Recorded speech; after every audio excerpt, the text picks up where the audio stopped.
I pledge allegiance to the flag of the United States of America, and to the republic for which it stands, one nation, under God, indivisible, with liberty and justice for all. Welcome. You would like to sign up to talk to the board, go ahead and sign in right over there, or visitors guest book, you're welcome to do that. Any announcements?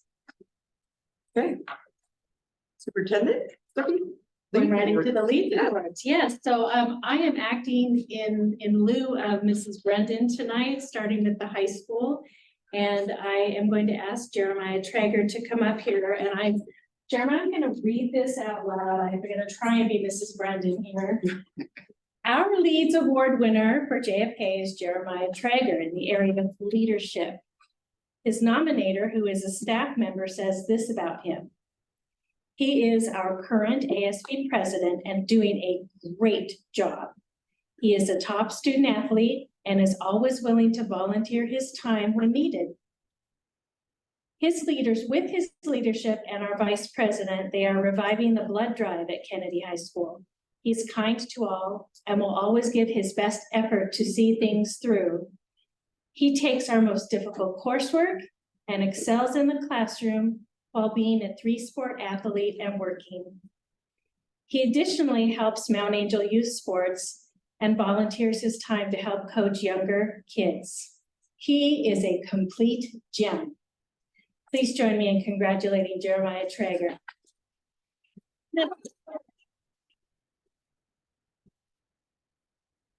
Sorry, I couldn't use both hands.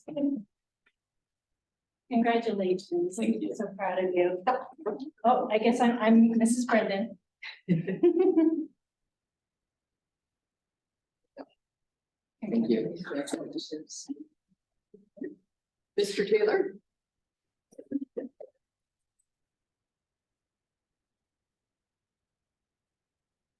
Unfortunately, it looks like my candidate is not here this evening. Yeah. So Eulenia Epimoff. Eulenia is an Algebra 1 student, is an advisory leadership student, is a straight A student, every class, every single quarter. So Eulenia works hard and it is an excellent student at MAMS. She is kind and supportive to all of her classmates. She uses her artistic and mathematical skills to make beautiful graphs and show all the steps of complicated algebra problems. She always tries her best, asks good questions, and shares interesting ideas. She is kind and warm-hearted to everyone she meets. So please help me celebrate you.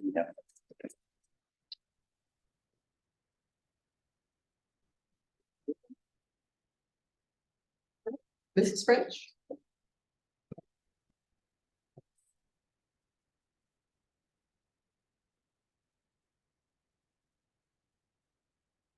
Good evening, everyone. This is Victoria. And I am here speaking on behalf of Mrs. Jarnigan. So Victoria, this is what your wonderful teacher said about you, why you're getting the Leads Award. I am nominating Victoria Boxler for the Leads Award. Victoria showcases all attributes of the Leads Award: leadership, effort, academics, diversity and inclusion, and service. However, the attribute that stands out most for Victoria is effort. Victoria is a student that has shown tremendous amounts of effort in her schooling since the beginning of the school year. She stays focused and puts in hard work for each of her assignments. The assignments she does despite classroom distractions. Good job. That's hard. Her effort has led to her academic success and ability to work on topics that we don't get to talk about in great detail in 5th grade, like geometry. Additionally, she puts an effort to be an active learner in the classroom by asking and answering questions and talking with her table mates and working with partners on assignments. Her effort in being a PAX leader in the classroom has led to her being a positive role model for other students in the class as well as in the hallways.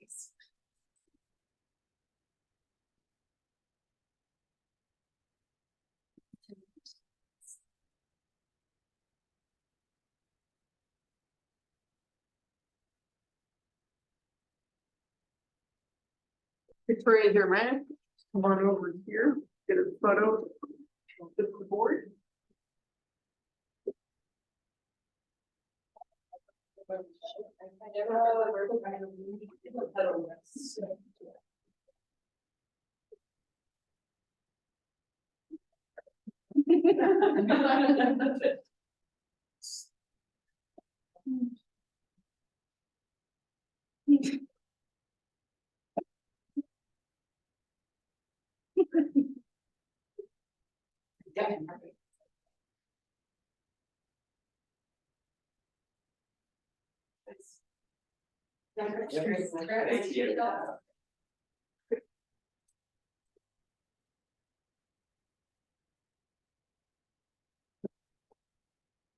Thanks for coming. You're more than welcome to leave if you'd like at this time, or you can stick around for an exciting board meeting. Congratulations.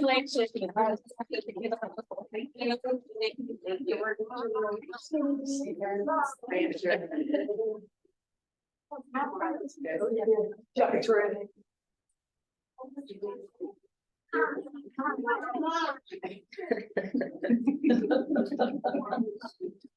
The youngest, they're always that way.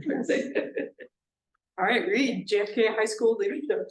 Okay, starting up with ASB, as you heard, we have our blood drive Thursday, and we have our prom coming up in April, I believe it's 13th, and the theme is Enchanted Forest. For FFA, we recently just volunteered at our local annual meeting, and that's where we were helping serve food and seating guests for all of the alumni members of Wilco. And we're also planning for a state convention over spring break in Redmond. For TAB, not too much going on at the moment, but we probably are going to be working on something next month that I'll be able to share. Great, thanks, Reed. Thanks for joining us tonight. We'll see you next month. All right. All right. Looking at the agenda. Anything changed? If not, I'll accept a motion. I move that we approve the agenda as presented. A second. Second. Any questions? Okay, all in favor? Aye. Passes unanimously. And consent items. Looking over the consent items. Any questions, anything that needs to be removed? If not, I would accept a motion. I move we approve the consent items as presented. Do I have a second? Second. Moved in seconds. Yep. Any discussion? I do have a discussion type Yes. question. I see that we have a new hire of an assistant softball coach. Do we have enough kids for a softball team? Barely. Okay, because last Yes, time we I, have enough for a softball team. Good. They all show up. Okay. Plus like plus one. yeah, thank you. Just my curiosity. So we were potentially not even able to. It was looking, Fill one It was team? looking pretty thin. it was looking thin to fill a team. Okay. We had some played last year who are not returning this year. Thank you. Thanks for the question. All in favor? Hi. I abstained, Jill. Okay. All right. Licensed and classified representative reports. We have, I don't see any reps online. Okay, administrative reports. Who would like to go first? Tonight? Okay, Mrs. French. You go first, I don't think. Good evening, directors. So I wanted to start off by just talking briefly about the first part of my report talks about the goals that I had or that we have for our SIP plan. And then I'm showing you in these math drivers and reading drivers a process in which helps you get to stage one of what are your actionable items and how you're going to improve. And so I'm going to talk to you a little bit about that. I know that the last time we met, you had asked me and someone had said it'd be interesting to know our ELLs, our English language learners and our non-English language learners, what does it look like on that easy CBM? I actually crunched the numbers and I have it here for you, but I'll let you look at it, but let's talk about it maybe at the next board meeting, because I literally just got done about 6 o'clock finishing this off.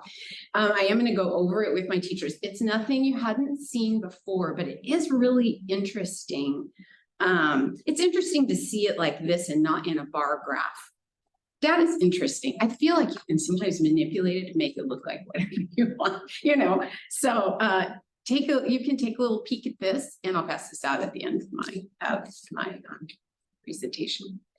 So our Guiding Coalition, what we have done as at first, I was getting my feet under me and trying to figure things out with what is the role of the Guiding Coalition? And of course, it is to guide and lead, be instructional leaders within our building. And I fortunately had this experience where instead of everybody off in islands trying to figure out what to do, I had this experience where you pull everyone together and you really look at the problem and you try your hardest not to come up with solutions right away. Instead, you're going to figure out, well, what would stick? What practices would I get the biggest bang for our buck out of? And you just generate those ideas. You don't try them out yet.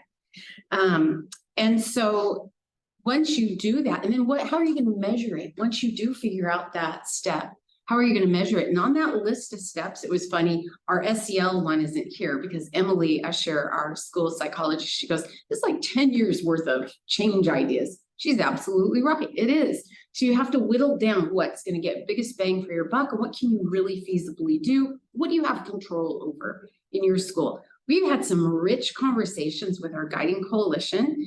You're looking at the 2 driver diagrams. There's more to this. These are just what has to be in place in order for us to move the dial and improve things for our students. Now we're going to talk about, so for example, teachers apply the 8 mathematical practices fluidly depending on the student's learning needs.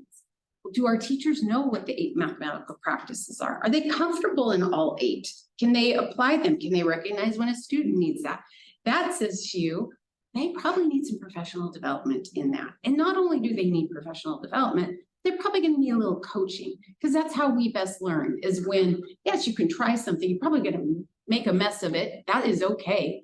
And then we want to go in and say, okay, here's what I saw. Here's how we're going to get you to from base 1 to base 2. And you keep moving like that. Some of these ideas may take us a few years, but if you stick with it, I can promise you, you will see results. So that is what our Guiding Coalition has been doing. We were talking about sometimes you don't want to sit there and admire the problem forever and never get off the mountain. And sometimes it feels like that, I have to admit. But my message to my teachers is, if you plan for the plan and you do it well, getting off that mountain is so much easier than if you don't really have a plan or you're just throwing noodles at the wall and seeing what sticks, you know? So it's kind of feels like we have a rhythm, and I'm really excited about that. And I'm excited about, I kind of feel, I'm always saying, Rachel, I can't wait for next year because I did have such an interesting start to this year. But I am looking forward to that because things like this help. I mean, it's called drivers, and those things kind of help you glide into where you're trying driving you to where you want to go. So I will leave that for now. Looking at our thriving students, we're still working on attendance. Naomi Stadley, our counselor, and I finally got into a rhythm. Nick Soa is also helping. She does most of the phone calls, and I do the tougher ones, we'll say. We're also working on the rhythm of getting our letters out. I've been working with Mr. Taylor, because what is interesting is you start comparing families. You sometimes see the same pattern of attendance with students. So it's kind of nice to have that connection with the middle school, with the high school, so you can really support that family, because what's going on there? How can you help to get everybody to school?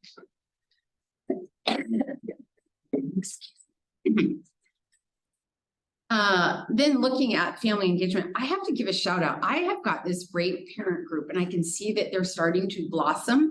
I think last year was when they first came back together after COVID. And they've had a lot of great ideas. We have our family fun night this Friday. There's gonna be a bouncy house. Loud.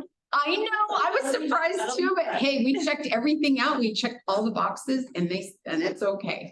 So, yeah. So we're looking forward to that. The parent group was very purposeful in making sure this did not cost money. We really wanted to truly bring the community together. So we're excited about that. They raised a lot of, Huh? they raised a lot of money with the family food night thing downtown. Oh, yes, I know that was a great success. Cause I think they said that's what made it Possible. Yeah. Yeah, That's so. cool. And it was, that in itself was also another great support. I mean, and I was excited to see the restaurants that were excited to Yeah. support. So that was great. I feel like these ideas that this group is starting will only blossom, grow. So that's exciting. And then finally, you could see, I think Mr. Taylor's actually going to talk about it a little further in his report, but safe schools and departments. We have these 2 surveys. My staff has not yet dove into the data, but the student belonging survey, we asked our 5th graders, we kind of just focused in on them about 20 questions based on, how do you feel about coming to school? And do you feel like you belong here? How do you feel about the adults in the room that are with you and your friends? That's all really important. And then the welcome walkthroughs as well. And one thing that did stand out in that data is just our signage. We need to be sure we have Spanish, English, and Russian. We don't, I kind of need to do a little inventory of that and see what's up there and probably refresh some of the signage too. So I look forward to that. So I think I only printed, do you have any questions? One question on the drivers, a really, really good start. So now that you have those, what are the next steps in prioritizing them for next year? Mhm. How does that work? That's the beauty of this process is, so what we're gonna do as a team, or what we're already doing, is looking, okay, what could we tackle this year? And this year is almost over. I get that. I mean, it's not a lot. That state testing piece, we talked about how we haven't always put enough time in getting ready. There is 2 different practice tests that ODE provides that kids can do. One's a training test. Training, I don't know if you want to call it a test, but it teaches them how to navigate that test. I tried it out. We definitely need to be practicing with that, because if I was like struggling, it wasn't bad, but I thought if 5th graders are 3rd, 4th, and 5th, they definitely need that. And knowing what types of questions, I will say my 3rd, 4th, and 5th grade teachers are attuned to that, to actually see it and how to answer it. So that's something we can do. So what could we do that's kind of low hanging fruit this year?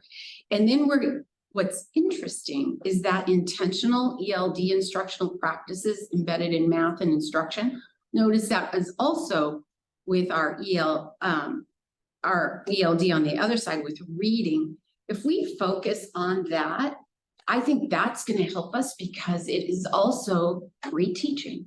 When you're working with students and you're teaching academic vocabulary, no matter the subject area, you will get results.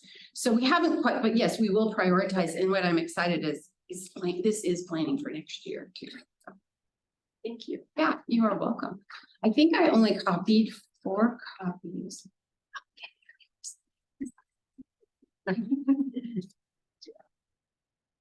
We'll just do how you do. Take one and pass it. Sure. Thank you.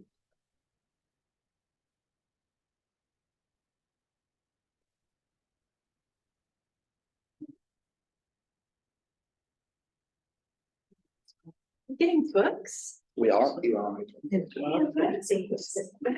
I shrouded them because now all of you is getting. In fact, let's start here. Why not? Well, thank you. We as a district, this is 4th grade all the way through 12th grade. We'll be reading the book Wonder. And we have audio And you version, said 4th through 12th. 4th through 12th. We have audio versions as well for kids that are younger as well. And we really want to push this as a family read, not as a kid read. And we think that there are a couple of benefits to this. One, we really want to reinvigorate reading as a staple within what we're doing in our schools, but not just as an individual, but really as a family thing. Second, the Book Wonder. Who's read the Book Wonder? So it talks some of its themes. It has a central character who has a disfigurement in his face and a big challenge in his life. And it speaks a lot about themes of bullying and themes of perseverance. And these are themes that we want to take into the classroom as a foil for having some conversations. Are we nice to each other at the middle school? Sure. Could we be nicer? Absolutely. And we think this will give us an opportunity both at home as well as in the classroom to have some of these conversations about we don't all start the same place. And we come into school with all kinds of hard things, baggage, great things, celebratory things. And we show up at school, but we don't always get a chance to see all of these things that we bring into the classroom. So we're going to be building some advisory lessons to have these types of conversations. We're going to have this book. First off, this is not a me thing. This is lots of people have engaged in the conversation to make this happen. And I want to thank our city librarian for helping us out. We're partnering with her. She wrote a grant, got the grant, and we bought the books. She is the reason that we had the money without having to go into funds from the district in order to do this. And this partnership we want to continue to mature and really bring in. So I want to thank her a ton for the work that she's done.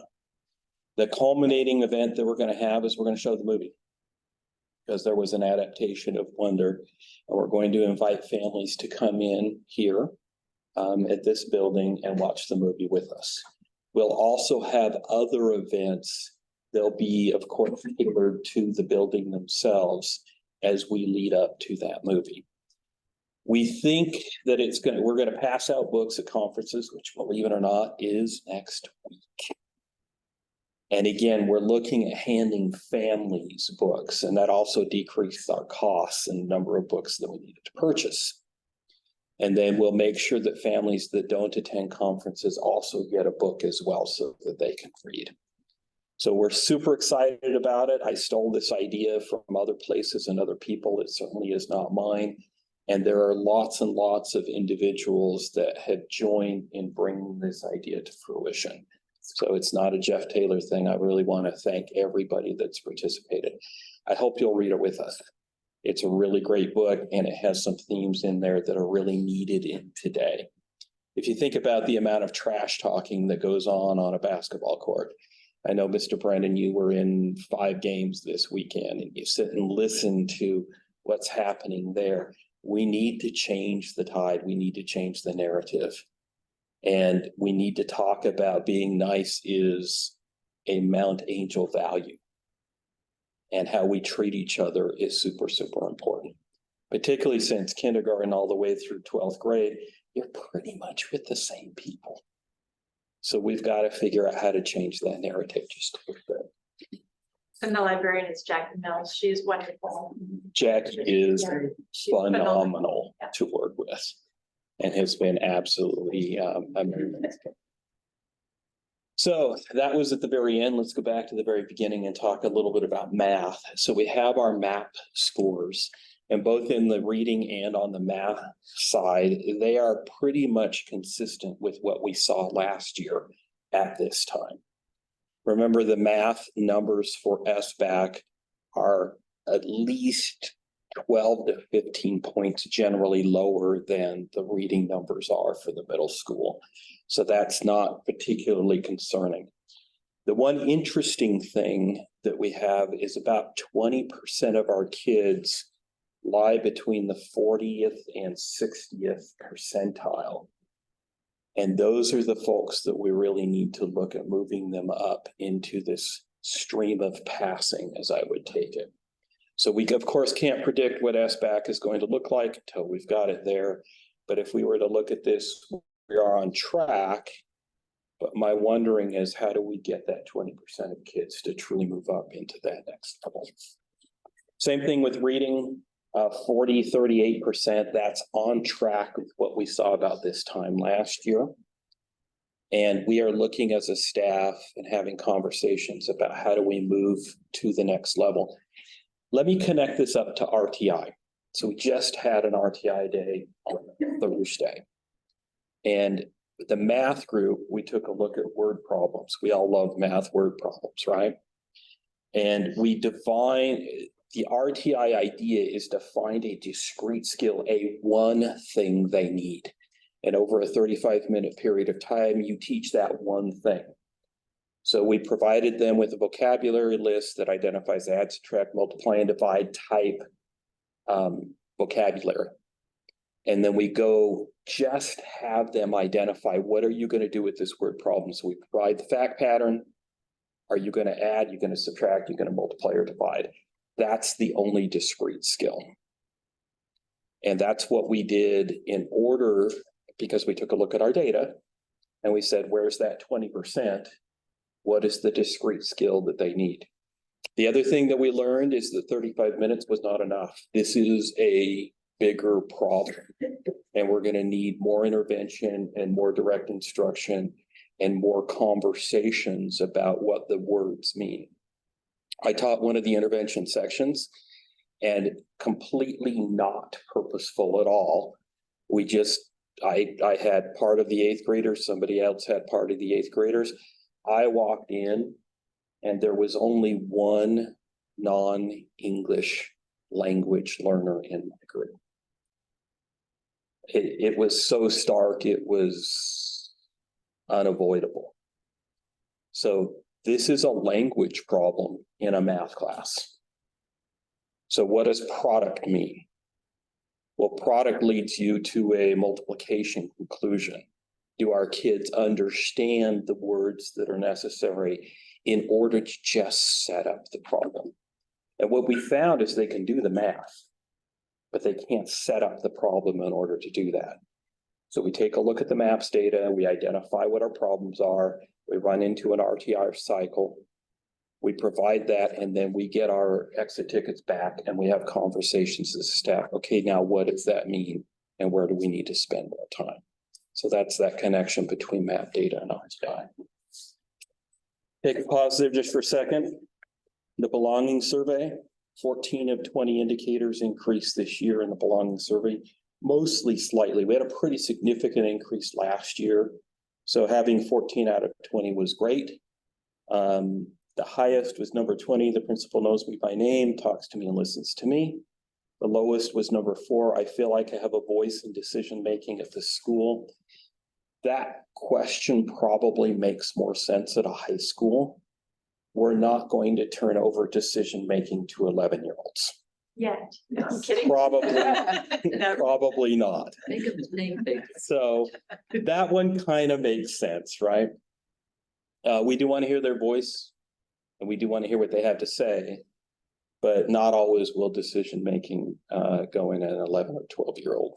So also of note, 13 of 20 indicators increased in the subgroup Hispanic from last year. But the subgroup still lags in most of the questions. So we got better than the prior year in the Hispanic subgroup, but it continues to not be the same as in the white subgroup. So we'll continue to need to work through that and think through that. I think that's what I've got. Health screenings, we got that done this last couple of weeks as well. Any questions? Great. Yeah. Thank you. Yeah. Thank Thank you for making the book happen. Thank you. I'm stepping in for Jessica Brendan tonight, if that's all right, then I go ahead. Yeah. Report from the high school. In terms of academic excellence, huge focus on PLC, professional learning community training right now. A team of 3 went to Phoenix in February, and a team of 4 currently is in Atlanta for more training. And that is federal dollars, Title IV funding that is paying for that, just to make that really clear to everybody. But a really rich learning that's a once in a lifetime kind of experience to be on site to get that. One of the more challenging aspects of academic excellence is assessments. And JFK seems to get chosen for everything that the state is looking for. So we have pre-act testing, which is now required for all high schools in Oregon, and NAEP, which I wish I could tell you what that acronym stands for, and it's missing, but it's a national assessment of educational proficiency, and JFK is seen as the ideal school, and so we get chosen for that every year, and this year is no exception, along with MAP data, the Oregon State Assessment System for SBAC, Math, English Language Arts, DESA, and surveys. So there is a lot going on with assessment right now. In that area. One grade level, or is it The NAEP, the seniors. seniors? Yep. Everybody gets to win something at JFK this year, for sure. In the area of thriving students, great work happening with the Guiding Coalition. And the compelling question that's being asked right now is, what do we want the JFK experience to look like for our students? And so that means looking at, what do we need to do to develop our master schedule differently? Do we need to review our honors diploma requirements? Are we looking at proven research to build upon and have a rigorous program for our students? So those are all happening. And then attendance, the attendance currently is at 92.23. And I am sure that Jessica would love to be here to say that right now. She feels so strongly about that. And 77.16% of our students are regular attenders, meaning 90% attendance or better. So that is great. Our schools are still doing exceptionally well with attendance this year. In priority 3, engaging family and community partnerships. You have your notes right there, but I'll just say this, I'll accentuate it. Future Freshman Night was March 5th. It was awesome. And just a little bit of information on that. That was for our incoming 9th grade students, giving them the opportunity, families and students, to tour the school, spend some time with the teachers and to connect. There were 47 students and 50 parents that attended that. So it was very, very well received. Also coming up, conferences are going to be approached differently this year at JFK. They will be student-led. And so the students are being trained and shown how to prepare for a conference. What are you going to communicate to your parents and guardians? This is a huge undertaking. It's taking a lot of quality, good time, both for the teachers and for the students, to be able to pull that off successfully next week. And then finally, under safe schools and departments, the welcome walkthrough data for JFK High School was given to Jessica, and she's looking at the data, and we'll be bringing that forward to the Guiding Coalition and also the front office staff. And then new information, the student belonging survey was also completed, and the data was sent to Mrs. Brendan. The Guiding Coalition has reviewed the data and compared it to last year's data, and it has, in a positive way, created more questions, which is a good thing, to try and refine and zero in on what needs to maybe be modified. And last note from Mrs. Brendan, I plan to reprocess the data before our next Guiding Coalition meeting so we can set future climate goals with associated objectives to address needs that we see in the data. So that is the report from Jessica Brendan, and I can try and answer questions for Jessica, but she probably is going to be the one that could answer them. Are there any questions I could take note of? I have a question that would apply to all of our buildings actually, and Ms. French mentioned it. Signage when you're doing the welcome walkthrough, and we need to refresh, update our signage. Is there gonna be a district-wide approach to that to get some continuity and efficiency and signage and how that works? So I sat down with Erica Gordon today to look at some general and specific results from the walkthrough data, because I hadn't received it yet. And knowing that signage is something that needs to be updated in all 3 schools, absolutely, we need to take a consistent district approach, for sure. Thank you. Speaking of Director Gordon, you're next. Hi, Erica. Hi, I'm gonna try to share my screen here. Thank you for being flexible. I think you've heard a lot of this from your principal and your stand-in principal, Superintendent Stuckey.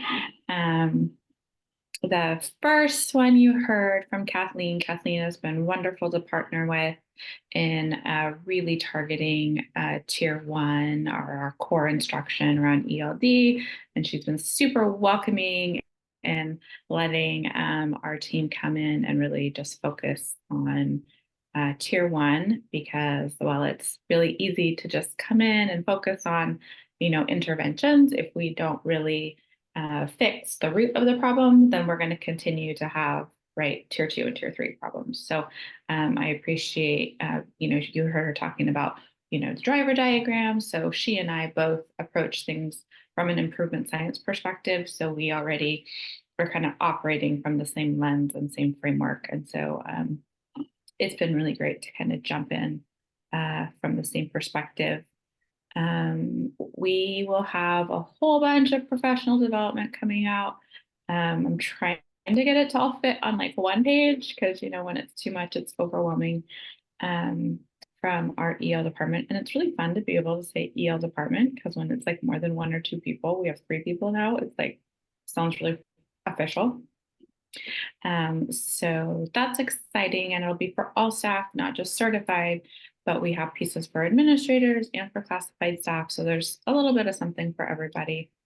And I did want to say, first of all, our Title III monitoring is complete, and a huge thank you to Will Holman and to Jill Holland, who you have in the room there with you guys, for helping me get all of this together.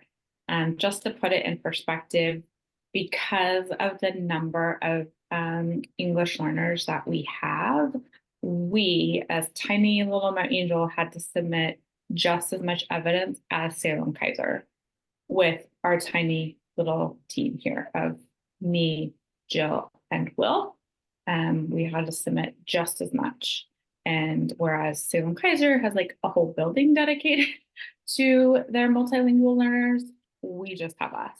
And so it was a really huge lift for us.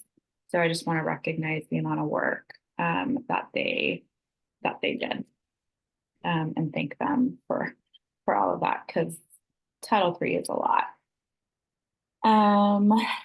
Which we're actually now moving into federal programs. We've already started it. Jill and I started uploading some stuff today.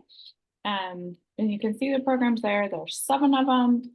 And it's not as in-depth in each of them. Some of them are pretty in-depth, but there are 7 of them. So we're already tackling those. Erica, I have a quick question on the Title III audit. When will we get some results back on feedback? I have no idea.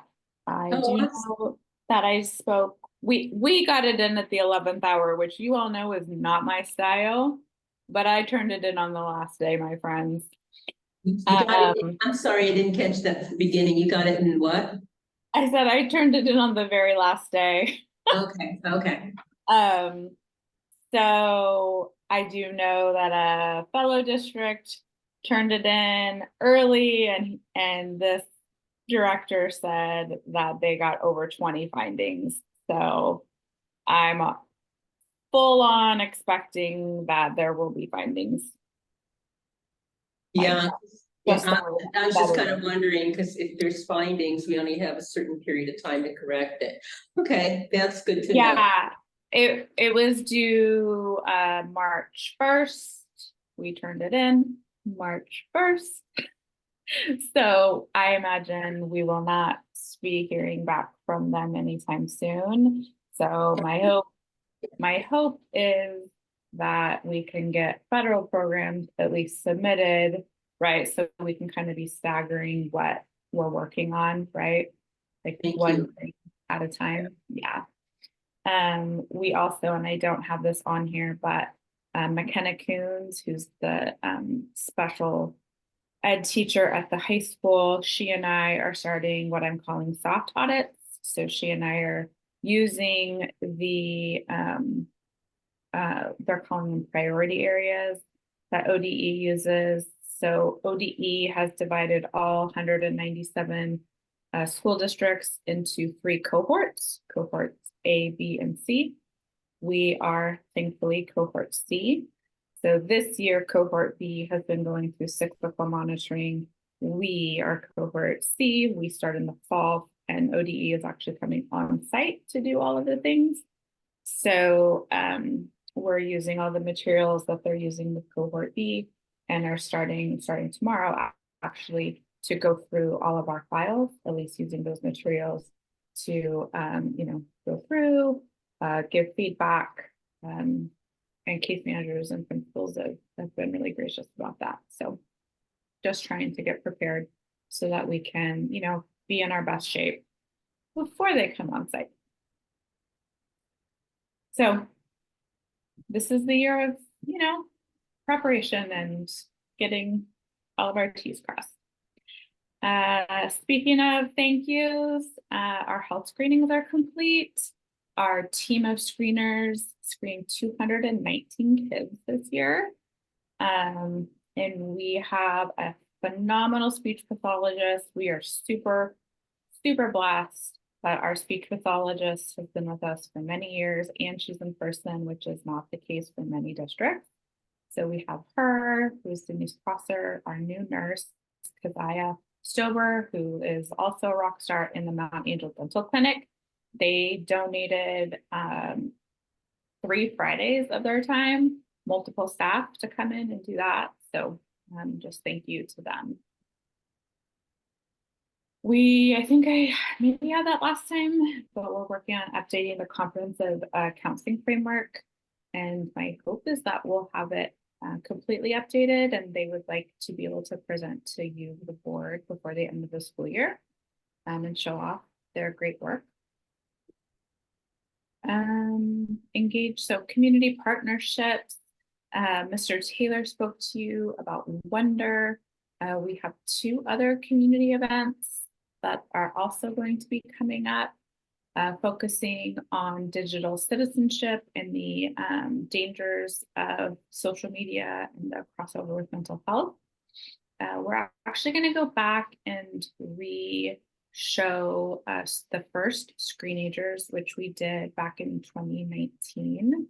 And so we have that scheduled for April 11th.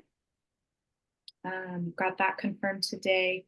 And so we're partnering with Marion County on that.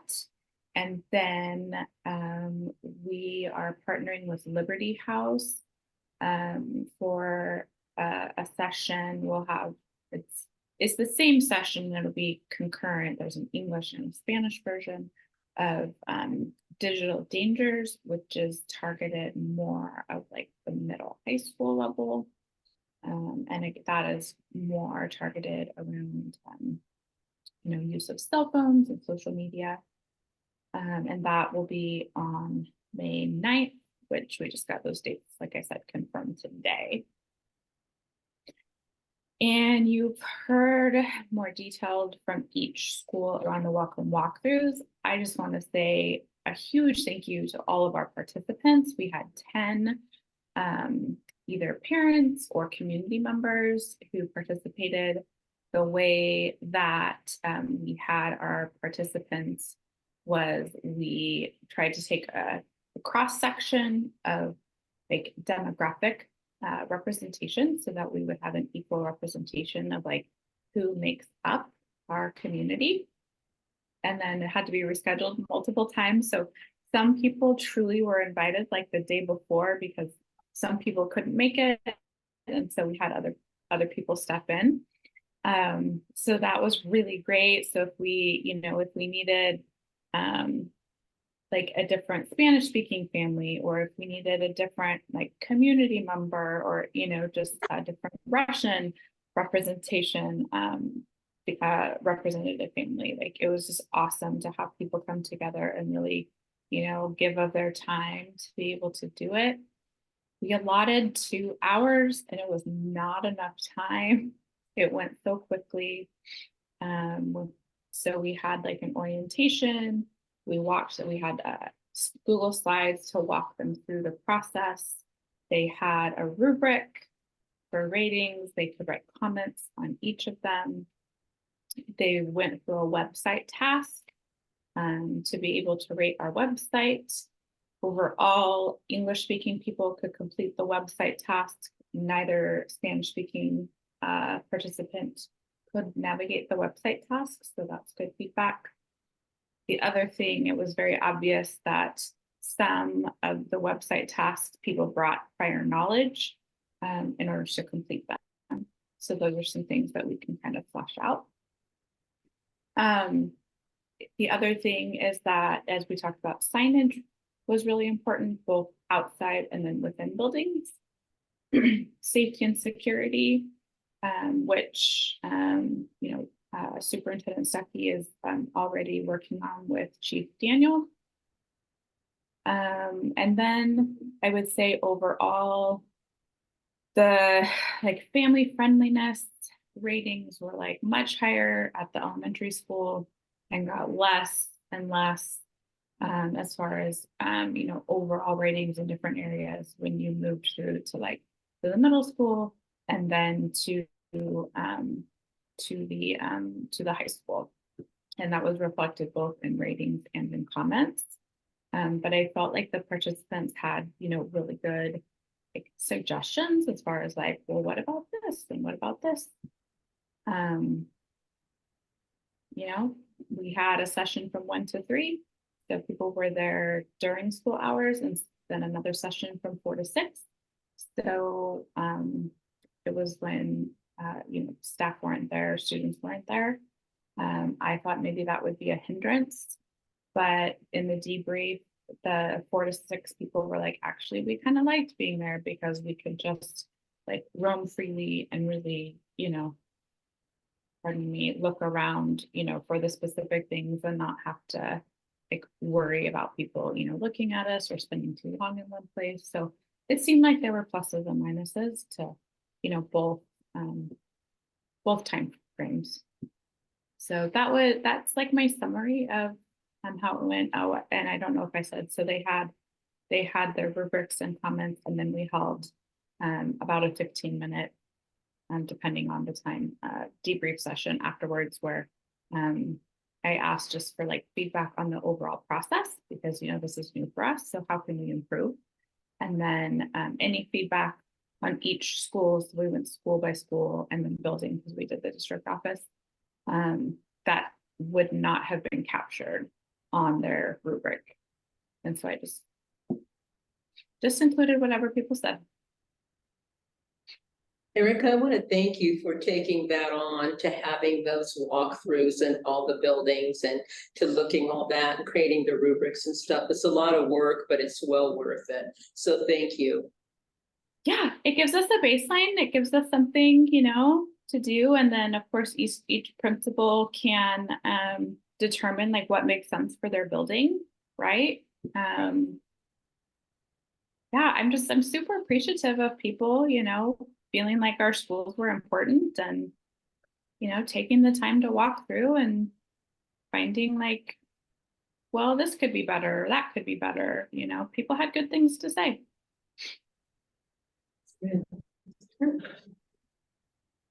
All right, thank you, Erica. Thanks, guys. Thank you. Thank you. Thank you. Budget report. All right. So, first is our lunch fund report. We got our first kind of real claim back from our CEP program. It's a combination of the two line items, the 3299 and then the 4500. It's a combination of state and federal revenue. And so we were really pleasantly surprised with the amount, and Stacy told me today that February's, which they just submitted like the last few days, is going to be higher than that because we are getting more increasing numbers in eating in the schools. I remember one day she said that, I shouldn't even say the number because I'm not for sure on it, but it was like 100 kids ate breakfast, which was you know, to the point where they're needing maybe to look at staffing because that's so many people that they're not used to having in the kitchen. So It's a good problem. yeah, Yeah. exactly, for sure. So total revenue for the month was 39,270, and then total expenses were 55,266, a little bit higher this month. As you can see, benefits are a little bit higher in February because we pay out extra HSA bonuses and insurance bonuses. And then there's an extra for food, as you can see that the previous month was low. So I'm really hoping within the next few months, we'll start trending in the right direction in terms of building our balances back up in food service. So Christy, I know we talked about this before, but student paid meals.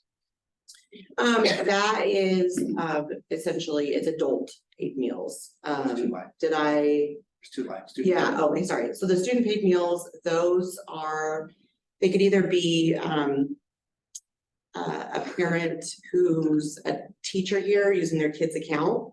Oh.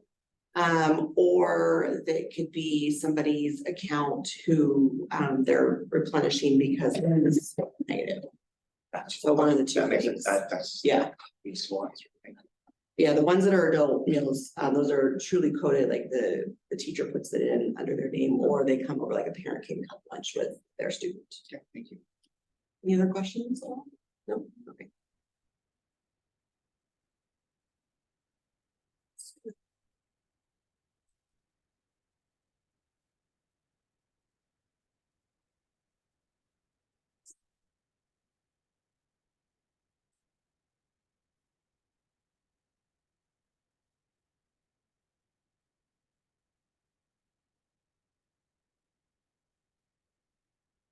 Okay, and then this is the general fund. I mean, February was a pretty normal month. We did get our common school fund deposit in February, which is traditionally in February. And you can see we trended a little bit higher by a couple $1,000s than normal. But everything else was a pretty normal month. We should get our new state school fund. They're gonna look at the information to give us a projection for the rest of this year as well as next year, and that's coming towards the end of this month. So I should have some information to share with in regards to that in April. And then, so total revenue for the month was 741,869. And just like I was saying before, for expenses, February is we pay out some coaches' salaries, and then the opt-out incentive for employees who don't have insurance with us, as well as the HSA bonuses. So that's why the increase in salaries and benefits for the month. Everything else is pretty status quo though. So 779,777 is what our expenses were for the month. So we're still trending right now at a good month-end fund balance. Yeah. So Revenue 108%, expenditures. yeah. Good work. Any questions on this? No, okay. All right, thank you. Superintendent report. Yes.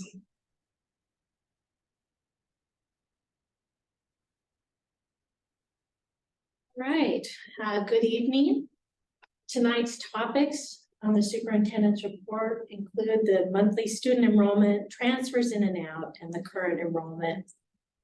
I'm pleased to provide you tonight with an update on the math materials textbook adoption process. give you more information on how the inclement weather last month impacted our instructional minutes. And finally, bond and seismic updates. We had one transfer request in to Mount Angel and 3 out. Is this for this year? Is this for next year? This is just current enrollment, so Right, so I'm 3 just people- starting to sign for next year. I haven't touched them yet. so Okay. Good question though. And I need to do a special report in August, September that really shows and points that out, all of the new ones that come in, and I definitely will. Does that answer your question? Yeah, so these are 3 students that were in our system that have chosen to leave this Correct. month. Our attendance is holding fairly steady. Any questions on enrollment? Okay, I'm really excited about what's happening with the textbook adoption process, and I'll give you some background. So the state textbook adoption cycle was in 2022-2023. However, we did not adopt materials at that time. We were recovering from a budget shortfall the year before. But we have remaining ESSER 3 funds that allow us by September 30th to adopt some new materials now. Our school district has a thorough and rigorous process for adopting new instructional materials. I believe the last time I shared that with the board was over a year ago. And I don't know if you can recall, but there were a lot of steps and a very tight timeline. So that's the background.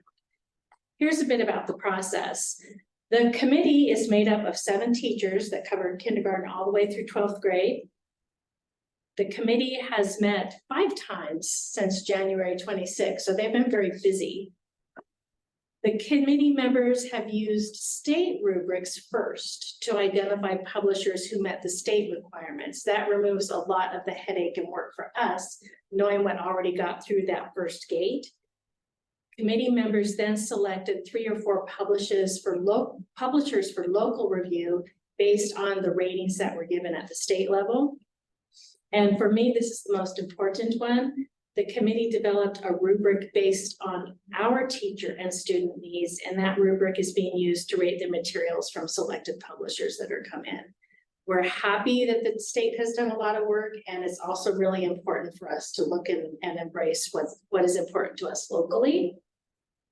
So there's a lot happening right now with the timeline, and this is definitely sliding into home base, but hopefully prior to spring break, the material review and rating process will be complete with committee members making recommendations to colleagues and community members.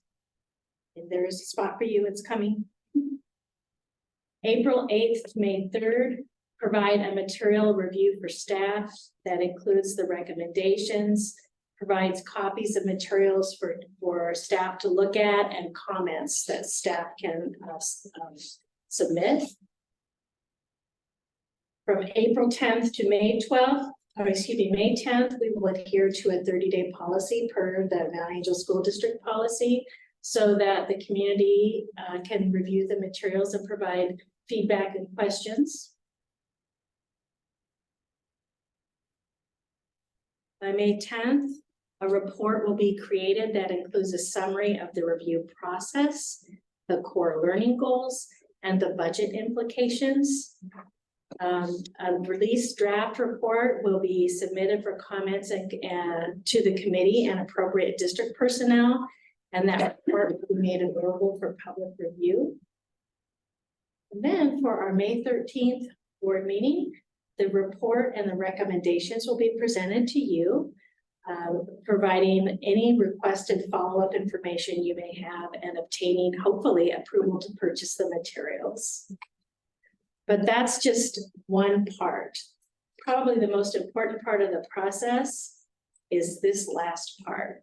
Of course, purchasing the materials, but it's not worth much if you don't have excellent professional development to go with it. And that is not going to be a one and done. That we will have a very strong commitment to ongoing professional development for teachers. And I just want to say a huge shout out to the following staff members who have been coming every Wednesday afternoon: Kevin Arndt, Heidi Wacker, Stephanie Stearns, Paula Kramer, Tracy Strandberg, Molly Mannix, and Chelsea Goen. Their commitment is just exemplary. May I answer any questions for you on the textbook adoption? Do they have publishers that do it K through 12, or are they gonna? We have found one publisher that everybody had high ratings all the way across K-12. So that was nice. We'll see where we end up when we share Just all of the curious, 'cause that ratings. doesn't but always happen. It did this time. Yeah. So, yeah, good question. Are there any Spanish materials to be? They all do have Spanish materials available. For ELL kids. What else can I answer for you? No? Okay. Inclement weather and instructional hours. So first, maybe I'll just show you this. This was the calculations that I did to make sure that we were in compliance. And here's the follow-up information for that. We know that 2 instructional days were lost last month to inclement weather, ice. And we know that there are state requirements for instructional minutes. What are the requirements? At least 900 hours for grades K-8. At least 990 hours for grades 9 through 11. And at least 960 hours for grade 12. So how did we fare? Knowing that we took away 2 days, knowing that Wednesdays we start late, knowing that we have just special days just for grade 9 and grade 6, all of those factor into the equation. For grades K-8, St. Mary's had 949 hours after minusing 2 days, but we also get to add back, if we need to, recesses, some conference time and some professional development time, which takes us up over 1,000 hours. So we definitely exceed the state instructional minutes. And Rachel, should that say 2023, 24? Or It sure should. Okay. I just Thank you for, no, that's good. I guess I was just getting so excited. know, it's for really next year. exciting. Next year's Thank- calendar. Yes, we will This get that year's corrected. calendar. Yeah, no, that's perfect. Thank you. I Yeah. thought so. Well, thank you. I'm glad you said something. For MAMS, grade 6, 1,012 hours, and for grade 7 and 8, 1,018. Grade 7 and 8 have a few more hours because we had a 6th grade orientation where only that grade came. Plus, if we wanted to, we could add some conference time and professional development, but not recesses at that age level. And we still exceed what is required of the state. Grades 9 through 12 at JFK, grade 9, 1,091 hours, grades 10 through 11, 1,086 hours, and grade 12, 1,050. Plus, if we wanted to, we could add conference time and professional development. So again, we exceed. It's nice to know, this is why we have 173 student contact days. It's really important, and it makes a huge difference when you think about other districts that don't have that many days. So for us, it clearly made a difference. Oops. Does anyone have any questions about that? Go Thank now, you. Angel. Thank you for the analysis. That's really. Absolutely, yeah. Bond update, design bid build. We have been working with R&W Engineering. They are working on the MAMS boiler replacement. The bidding for the work done by R&W took place between February 2nd and March 5th, and the bids were received on March 5th. The lowest apparent bid was received from DSL Builders. And references for this company are being completed at this time.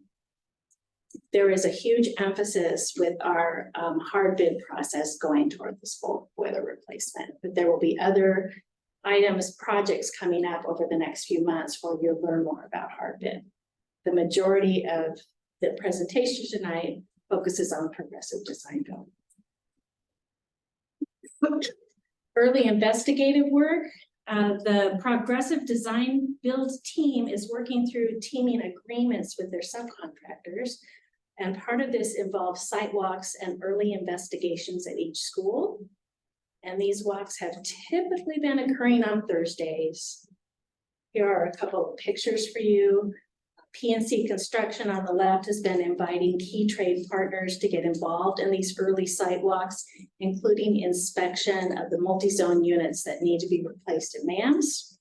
And then on the right side, sidewalks have also begun with the Progressive Design Build team. PNC Construction and Brick Architecture together are collaborating strongly. And you'll see in this picture, they're discussing the details and the options regarding the window replacement at JFK. And I believe this is the library. There will be some things happening over spring break. The MAMS boiler replacement project, limited asbestos abatement will be taking place only in the boiler room in preparation for that summer work. That's going to save a lot of time getting that done now. And then the Progressive Design Build team will conduct some early testing, balancing, and retro commissioning at each school during the break. And this will help inform the design and pinpoint big ticket HVAC items that need to be addressed as part of the bond project's efforts. Energy Trust of Oregon. We love Energy Trust of Oregon. It's called ETO. ETO incentives are available for lighting upgrades. They've been received by the district for JFK and St. Mary's. The district is evaluating this information. It's likely that the net cost to the district will be funded outside of the bond. And Christy, I'm not trying to put you on the spot. Do we have an estimate of any kind of what that might look like? And if you don't know, that's fine. That's fine. It's not, the incentives are so great that what will come out of pocket will be very small in comparison to what we will get out of working with ETO. And then ETO incentives for the remaining scope for HVAC, plumbing, et cetera, are being investigated by an ETO consultant in conjunction with RW Engineering. The due date for energy studies for all 3 schools is May 10th. These studies are being conducted by RW, are fully funded by ETO, which free is a very good price. We love that. It's great. Communication plan, as you are probably sensing and seeing and will continue to see, things are revving up now. Things are starting to happen very quickly. So we have a communication plan. The website has been updated. So if you go to the MASD website, it's all been restructured for bond information. What you'll find there are new bond updates, the Bond Oversight Committee. Who sits on the Bond Oversight Committee? What is their background? What is our charter for the Bond Oversight Committee? That's all online. All of the RFPs that Christy has worked very hard to get taken care of and process, and the bond projects themselves, and all of the information that was done a year ago, all that pre-bond work is also archived on there.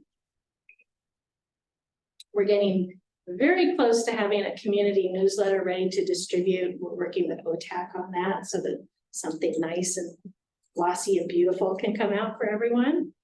And we are exploring the option of having a community camera installed that would capture the progress of the MAMS Gym seismic project. And while it's not bond, it's seismic, and there'll be a lot of action and buzzing happening around that gym that people could really take a look at. You can't really take a camera and put it up into the piping inside of one of the boiler rooms and have it be very exciting. But we're exploring this as an option. Cool. Any questions on that? Okay, one quick update on the seismic. WRK is also researching ETO incentives for the LED gym light fixtures. Again, free is a very good price. We like that when it can work out for us. Their projected start date over at MAMS is June 10th, maybe sooner. Mr. Taylor has been very gracious at being open to having them come sooner, hoping the weather is cooperative for that. WRK and OTAC continue to coordinate both the bond and the seismic scope. The 60% cost estimate indicates a need for some minor scope reductions. We went a little bit above 2.5 million. And we can remedy that so quickly and easily. We were hoping to get new cabinetry, and Chrissy Kupar's health classroom, but it looks like we're gonna be sticking with the cabinets that she has. And that's okay, they function. And then the music room and cafeteria ceiling scope, we probably won't get all new tiles, but we'll have the tiles that need to be replaced. So it can be remedied very easily. So that's tonight's report. Are there questions I can answer for you? Or comments? What's the last day of school? June 13th for students? I think it's the 18th. That one. The 17th. It is the 17th. So if the project start date is June 10th, what is the impact on the classroom? So they'll start in the gym area, and that's where that first week will take place. Most of our gym classes will all be outside at that time, taking advantage of the weather. We think that we can cordon off the space that they need, and that we won't impact each other. My experience with construction is the earlier you get them in, the more shortly you can get them done. So we're doing what we can to see what we can figure out to get them in as early as possible. Most of the seismic work is right in that area, and again, we're all outside as long as we can use the locker rooms and not impact each other, we should be fine. Questions? Thank you.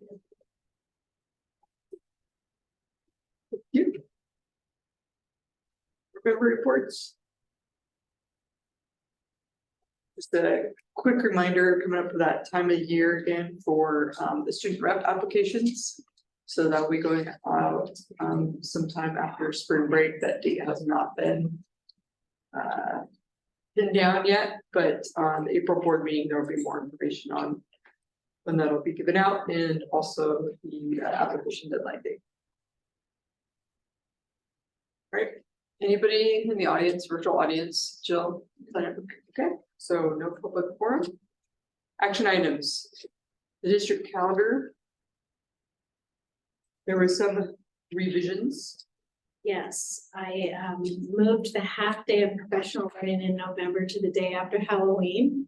It seemed to be a wise move to be supportive of our hardworking staff. Then that random Tuesday was on Monday, right? Is that? Yes. Yeah. Yes.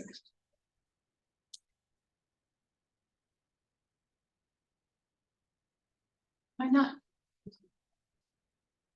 No, oh, the day after, okay. Yeah. November 1st. Yeah, November 1st. Make sure June 12th is the last day. Are there questions I can answer for you?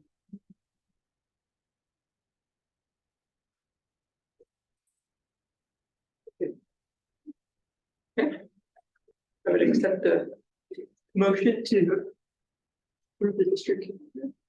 I move to approve the Mankato School District calendar for the 2024-25 school year. Second. Moved in second. Any discussion? Okay. All in favor?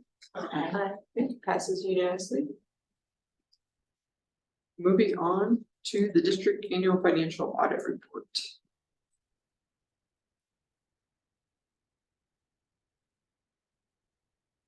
Looking at that, is there any questions from the report?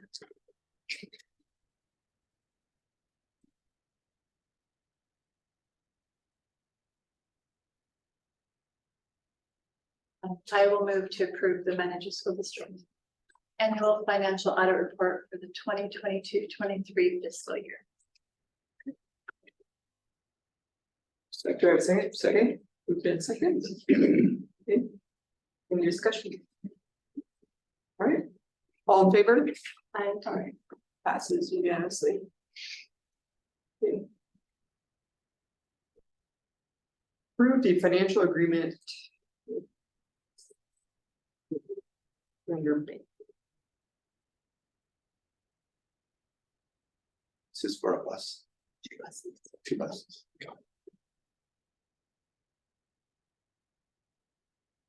for these two buses, how many more buses do we have to? I think it's only one big bus and then one little bus that are not compliant. Do we have until what date to do that? Either 2025 or 2026. I move to approve the finance agreement between Management School District and Santander Bank. Do I have a second? So, I'll second. Moved and second. Any discussion? All in favor? Aye. And passes unanimously. All right. Discussion items, bond oversight committee report, Superintendent Stuckey. Yes, did Mr. Powell happen to submit a report? And if he didn't, that's fine. He did not, he just said that the only thing, there was nothing to report on due to the fact that they did walkthroughs at each of the 3 schools. Correct. And it was really important to do that. If you may recall that last month, it was shared that we had some language issues that varied between different documents and different presentations. So it was really helpful for the committee to get out there and see, well, this is why people might be interpreting what this storefront aluminum would look like here and why it would be needed. And so that was the bulk of the meeting.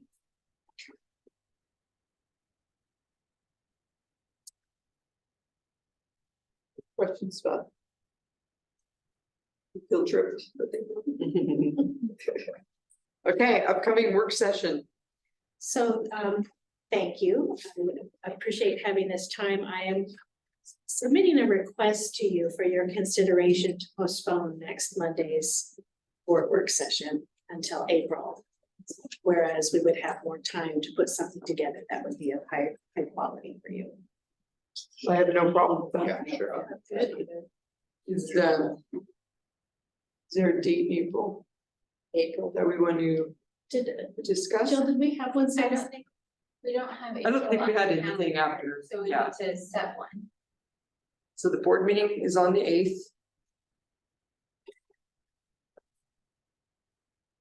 The tax day is 15th. Tax day. Is that really the tax day anymore? I don't know. We want to do that something the following week? We want to do it the last week in April? Is this our last one? Or are we having another one in May? May I make a suggestion? Yes. To the board? I know early literacy was something that the board wanted information on. I think with the impact of having spring break in the middle, it would be hard for us to have that report ready for you in April. We could have that for you in May, and we could do a bond update with OTAC in April. Okay, That would be my Yeah. suggestion. that would be good. I like it. Is there a certain day of the week that works better? Should we, or just any week or? Let's look. Let's look the week of the 22nd. I don't have anything on there, so I'm good. Any day but Thursday would work well. Tuesday would. Tuesday the 23rd, does anybody have? Yeah. Any objection to Tuesday the 23rd? Okay, Jill will go Tuesday, April 23rd. Work session. And then we should just set May's. Now, let's look. The week of the 20th. Sure. Any day, No day is different. So, Yeah, I'm good. I'm good. should we just stick with Tuesday? sure. Look on the first. Tuesday the Okay, 21st. Tuesday, 21st. 21st. 6:30 meeting still? Yeah. Yeah.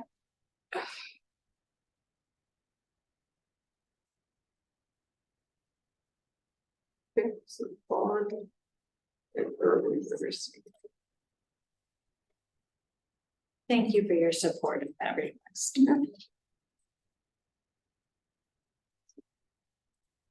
All right. Moving on to the superintendent evaluation.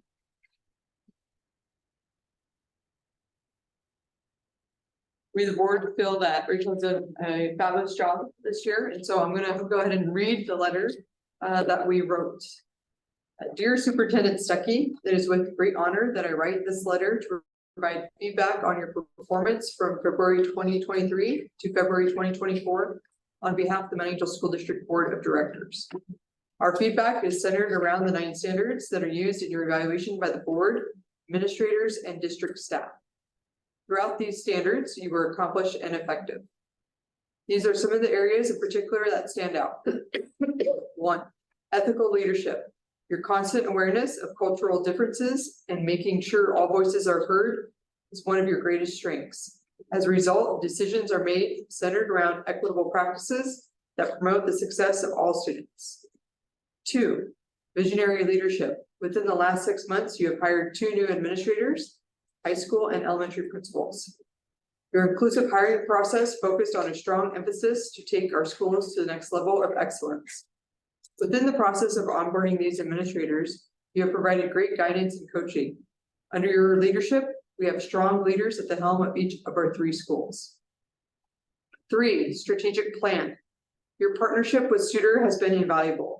The creation of a strategic plan report card helped refine strategic plan goals and actions that the district will take to meet our goals. Instead of focusing on all at once, the report card simplifies the process, allowing the district to make significant progress.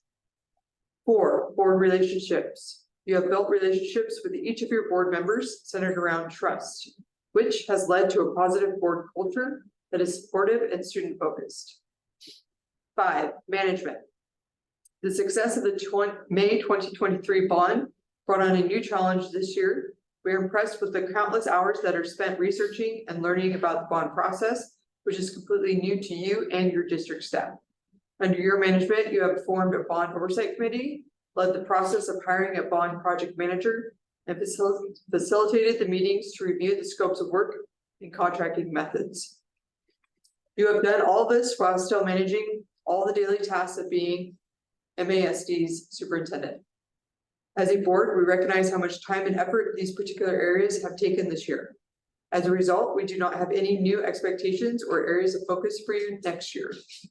There continue to be no areas of concern, and we are excited where you have led our district over the last 3 years.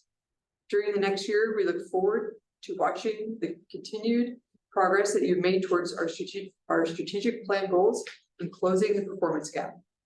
Sincerely, Henry Powell, School Board Chair. So, great job. Thank you. Superintendent Stuckey. Yes. It's an honor and a privilege. Anything? All right. Meeting is adjourned. Thanks, everyone.